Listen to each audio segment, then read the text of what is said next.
পরীক্ষা দিতেছিলাম গণিত পরীক্ষার দিন একটা স্যার আমাদের ওই জায়গায় হল গার্ড দেয়। তো আমি যেহেতু নকল করি না, ওই দিনকে একটা অঙ্ক আমি পারি না। ওই স্যার আমার কাছে এসে বলতেছে, কি তুমি লিখতেছো না কেন? স্যার এই অঙ্কটা তো আমি পারি না, এটা আমি দিব না।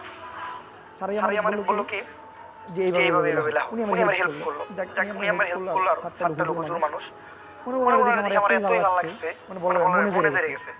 তো আমি ওই স্কুলে যে খোঁজ নিলাম যে স্যারটাকে, বললো যে এই স্যারটা তো স্কুলে না, অন্য স্কুল থেকে স্কুলে গার্ড দিতে আসছে। আমি আর ওই স্যারটাকে খুঁজে পেলাম না, অনেকদিন খুঁজলাম। তারপরে এই কন্টেন্ট ক্রিয়েটর জীবনে এসে বললাম, মানে তারপরে আমি ভিডিও করা শুরু করলাম।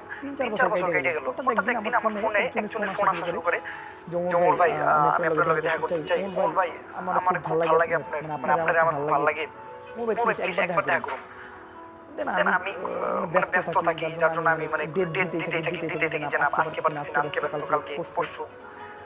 এখন করতে করতে এতই উনি আমার বিরক্ত করা শুরু করলো, আমি এক টাইমে বিরক্ত হয়ে আমার টিম মেম্বার দিয়ে ফোন ধরানো শুরু করলাম। তারপরে উনি থামতেছে না, মানে উনি আমার এতই ভালোবাসে, উনি থামতেছেই না। একটা টাইমে আমি ওনার বললাম যে আমি এই দিনকে আপনার সাথে যেয়ে দেখা করব। যেদিনকে আমি ওনার সাথে দেখা করতে গেলাম আমি শকড।